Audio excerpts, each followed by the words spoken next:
Today I'm working on a 2016 Volkswagen Jetta that came in with a coolant leak. This one has a 1.4 liter turbo. The engine code's CZTA. And for some reason I don't work on a lot of these very often.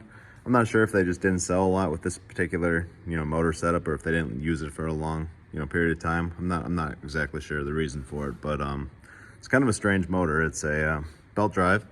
Off the front it has a timing belt, not a timing chain. And then the water pump drives off the back. Right off the exhaust cam, there's a sprocket back here. And this water pump assembly right here, just bolts to the back of the cylinder head, and then it has a little belt drive that runs the water pump. It's a little bit odd, not that bad of a job to get to it. Really, you'd pull, a lot of coolant lines off. All the hoses that hold this housing to the cylinder head are the same. There's 2 bolts for the little plastic cover that protects that, goes around this sprocket. And once you get those off, the belt slips right off. You can pull the whole assembly right off.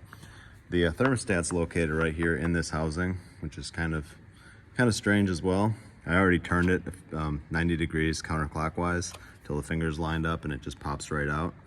So this just plugs right into the water pump housing. It's all plastic, so it's kind of cheesy, but it's kind of just how things are now. But whatever the case, you plug that in, push down and rotate it clockwise until it locks into place, and then a few little coarse threaded screws hold the thermostat housing upper cover on.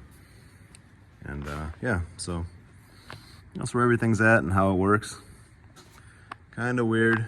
I don't know of any other real model that works the same way, even on like the 2 liter that I work on all the time, like the CZTA. That engine, it also has a remote water pump kind of off the back of the engine, but that runs off of a smaller belt that goes off of a balance shaft. So this is a little bit different, but that's it. Thanks for watching.